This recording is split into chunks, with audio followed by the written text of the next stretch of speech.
Bir күні доктор Стрэндж ерекше бір портал арқылы Майнкрафт әлеміне түсіп қалады. Ол бұл әлемнің текшелерден жасалғанын көріп таң қалады. Барлық жерде текшелер, ағаштар, тау-тас, үйлер және тіпті адамдардың өзі текшелі.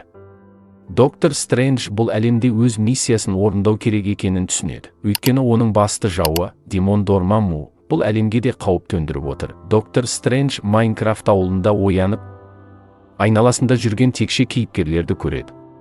Ол ауылдың бастығы Стивпен кездеседі. Стив оған ауылда зұлымдық жайлап бара жатқанын, түнде зомбилер мен басқа да қорқынышты жаратылыстар шабуыл жасайтынын айтады.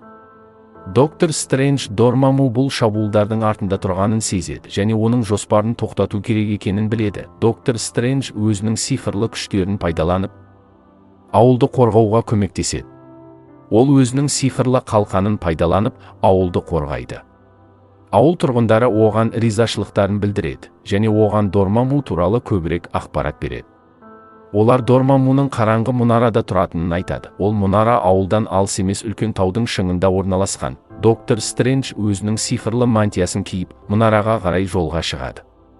Жол бойы ол көптеген кедергілер мен қиындықтарға тап болады. Ол ормандағы жаман жаратылыстармен күреседі, үлкен тау өткелдерін асады және қауіпті лавалардан өтеді. Бірақ оның мақсаты айқын, Дормаммуны тоқтату. Ақыры, ол қараңғы мұнараға жетеді. Мұнара үлкен және қорқынышты, айналасында қара бұлттар жиналған. Доктор Стрэндж мұнараның ішіне кіреді. Мұнара ішінде ол көптеген құпия бөлмелер мен тұзақтарға тап болады. Бірақ ол өзінің сиқырлы күштерімен бәрін жеңіп, ең жоғарғы қабатқа көтеріледі. Мұнда ол Дормаммуны көреді. Дормамму үлкен, қорқынышты және өте күшті. Ол доктор Стрэнджді көріп күледі. Ол өзінің жоспарлары туралы айтып, Майнкрафт әлемін жаулап алғысы келетінін айтады. Бірақ доктор Стрэндж оны тоқтатуға бел буады. Екі сиқыршының арасындағы үлкен шайқас басталады. Доктор Стрэндж өзінің барлық күштерін пайдаланып, Дормаммуға қарсы күреседі. Ол өзінің сиқырлы таяқшасын, қалқанын және басқа да сиқырлы құралдарын пайдаланады.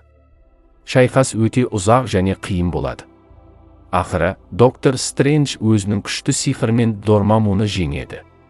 Дормамму жойылып, Майнкрафт әлемі қауіптен құтқарылады. Ауыл тұрғындары үлкен мереке ұйымдастырады. Олар доктор Стрэнджға ризашылықтарын білдіріп, оны ауылдың құрметті қонағы деп жариялайды. Доктор Стрэндж ауылда біршама уақыт болып, оларға көмектеседі. Кейін ол өзінің әлеміне қайту үшін портал ашады.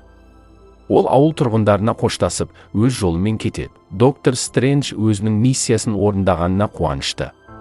Ол тағы да бір әлемді қауіптен құтқарып, өз жолымен кетті. Майнкрафт әлемі енді қауіпсіз және бейбіт.